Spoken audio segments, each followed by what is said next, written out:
China కొత్త virus HMPV ఎవరికి ఎక్కువగా వస్తుంది? తీసుకోవాల్సిన జాగ్రత్తలేంటి? కరోనా మహమ్మారి వ్యాప్తితో ప్రపంచాన్ని వణికించిన చైనాలో మరో కొత్త రకం వైరస్ పుట్టుకొచ్చింది. అచ్చం కోవిడ్ లాగే చాలా త్వరగా వ్యాప్తి చెందుతున్న ఈ కొత్త వైరస్ వల్ల అనేక మంది ప్రజలు ఆసుపత్రిలో చేరుతున్నారు.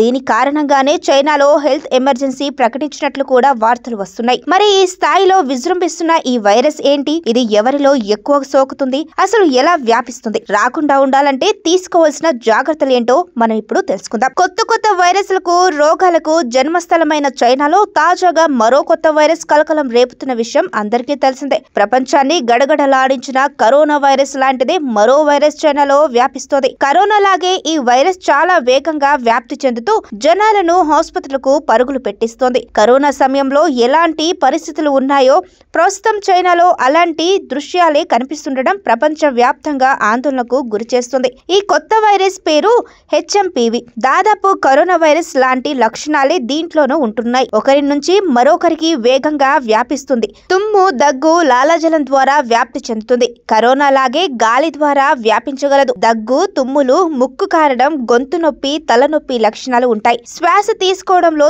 ఇబ్బంది కూడా ఉంటుంది. న్యూమోనియా, శ్వాసకోశ ఇన్ఫెక్షన్లకు కారణమవుతుంది. కరోనా కంటే ప్రమాదకరమా? కరోనా వైరస్ చాలా వేగంగా వ్యాపిస్తుంది. అంతకంటే వేగంగా వ్యాపించగల సామర్థ్యం ఈ వైరస్ కు ఉన్నట్లు చైనాలోని పరిస్థితులు చెప్తున్నాయి. ఇంత తక్కువ సమయంలో కరోనా వైరస్ వ్యాప్తి పెద్దగా లేదు, కానీ ఈ హెచ్ఎంపీవీ వైరస్ చాలా తక్కువ సమయంలోనే వ్యాప్తి చెందుతున్నట్లు చైనా అధికారులు చెప్తున్నారు. కరోనా కంటే ప్రమాదకరమని వెల్లడిస్తున్నారు. ఎవరికి ఎక్కువ ప్రమాదకరం? ఆరోగ్యంగా ఉన్న వారిలో లక్షణాలు త్వరగా బయటకు కనిపించవు, కానీ వారి ద్వారా వ్యాప్తి చేయగలదు.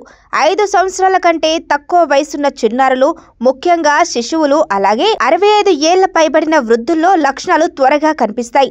ఈ హెచ్ఎంపీవీ వైరస్ అన్ని వయసుల వారికి ప్రాణాంతకమే. చిన్న పెద్ద లేకుండా అందరినీ ఆసుపత్రి పాలు చేస్తుంది ఈ వైరస్.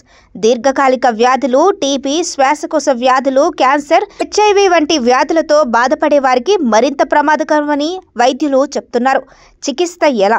జలుబు, దగ్గు, శ్వాస తీసుకోవడంలో ఇబ్బంది, తలనొప్పి లాంటి లక్షణాలు సాధారణంగా చలికాలంలో ఎక్కువగా కనిపిస్తాయి. ఈ వైరస్ సోకిన సాధారణంగా వచ్చే జలుబు అనే అనుకొని చాలా మంది చికిత్స తీసుకోరు. అలాంటి వారి వల్ల వైరస్ వ్యాప్తి చెందుతుంది. కరోనా లాగే దీనికి ప్రత్యేక చికిత్సలు అంటూ లేవు. జలుబు లక్షణాలు కనిపిస్తే వాటికి సంబంధించిన మందులు వాడుకుంటున్నారు. లక్షణాలకు మాత్రమే చికిత్స చేస్తున్నారు చైనా వైద్యులు.